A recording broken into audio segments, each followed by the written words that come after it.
Welcome to The Explainer. Today we're doing something a bit different and honestly a lot of fun. I'm going to be your bilingual guide as we build ourselves a memory palace. We're going to take a virtual tour of a very specific house, Laura's house, right from our source material. And we're going to use it to permanently anchor some incredibly useful Spanish vocabulary into our spatial memory. You see, by visualizing a real house, these words aren't just, flat text on a page. They actually become real, tangible spaces in your mind. All right, let's dive right in. So, here's our quick tour itinerary. We'll start with the macro structure, the 2 floors. Then we'll tour the ground floor, step inside the living room, head upstairs, check out Laura's bedroom furniture, and wrap the whole thing up with a complete vocabulary review. Section 1. Macro structure, the 2 floors. Okay, first things first, let's stand outside. So Laura lives in this big, beautiful house at 2412 Fifth Avenue. It's got a garden, a patio, and crucially for us, 2 levels. Now, I want to introduce a quick technique we're going to use a lot today. I call it the echo. Basically, I'll say the Spanish word, and I want you to literally echo it out loud wherever you are. Ready? The upper floor is the planta alta. Echo that, planta alta. Think of alta like altitude, right? Up high. And the ground floor is the planta baja. Echo that, planta baja. Think of baja like the base or the bottom. Getting the hang of planta alta versus planta baja is absolutely your key to navigating literally any 2-story home in Spanish. Section 2. Touring the ground floor. Let's open the front door and step inside the planta baja. This setup brilliantly illustrates the layout of the ground floor. We've got 4 main rooms here, or habitaciones. First up is the kitchen, where all the cooking happens. In Spanish, that's cocina. Echo, cocina. Next is the living room, right? The main gathering space. That's the sala. Echo, sala. Then we've got the dining room, where everyone sits down to eat. That is the comedor. Echo, comedor. And finally, a nice quiet spot for reading, the library. This is the biblioteca. Echo, biblioteca. So just picture yourself walking from the cocina, grabbing a quick snack, strolling through the sala, and sitting down to read a book in the biblioteca. Section 3. Inside the living room. Let's zoom in and step directly into that sala. It's super vibrant. 1 blue wall, 1 pink, 2 yellow. Right in the middle sits a very comfortable sofa. And luckily for us, in Spanish, the word is almost identical, sofá.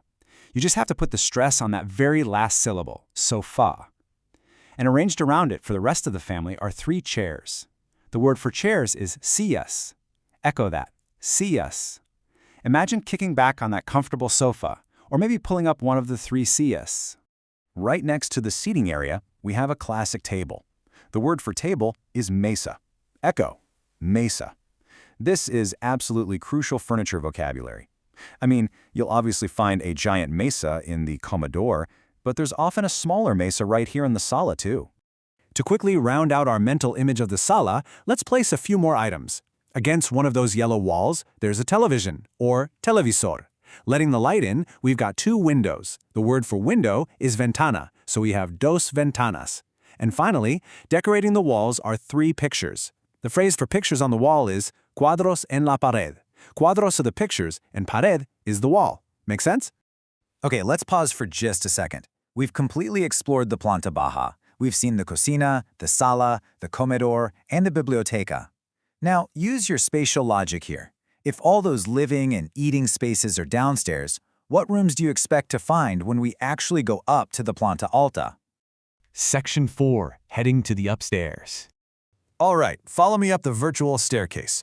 If you guessed bedrooms and bathrooms for the planta alta, you hit the nail on the head. Up here, the layout is pretty straightforward. We have 3 bedrooms. The word for bedroom is cuarto, so we have tres cuartos. Echo, cuartos. There's also 1 bathroom. In Spanish, that's baño. Echo, baño. And here's a great little detail from our source text. Cada cuarto tiene su closet, meaning each bedroom has its own closet. Plus, each one has 3 windows, or ventanas, to let in that nice cross breeze. Section 5. Laura's bedroom furniture.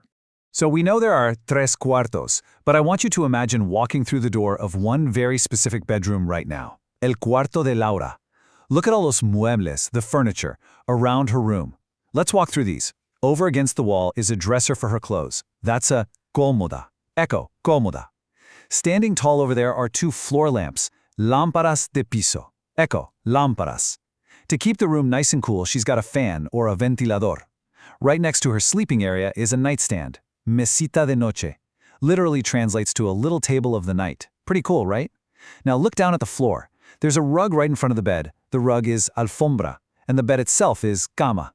Echo, cama. And finally, sitting right there on the mesita de noche, making sure she actually wakes up for school, is a small alarm clock, reloj despertador. Section 6. Complete vocabulary review. Wow, we have literally walked through the entire house, from the outside, through the planta baja, up to the planta alta, and straight into Laura's cuarto. Now it's time to consolidate everything we've just learned. This master list brilliantly summarizes our journey today. Honestly, I highly encourage you to take a mental snapshot or, just take an actual screenshot of this study guide. Notice how we group them logically? We have the structure of the floors, planta alta and planta baja. The communal rooms, sala, cocina, comedor, biblioteca. The private rooms upstairs, cuartos and baño.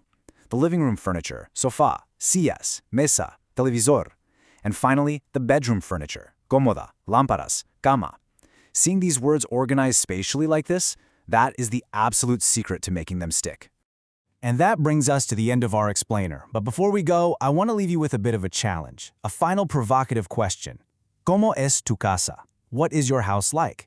Now that you know the words for the planta alta, the sala, the cocina, the cama, I want you to physically walk around your own home today. Point to your bed and say, cama. Stand in your living room and say, sala. Take these new Spanish words and map them directly onto your own environment. Create your own memory palace, because honestly, that is how you achieve ultimate retention. Thanks for hanging out and learning with me today, and keep exploring.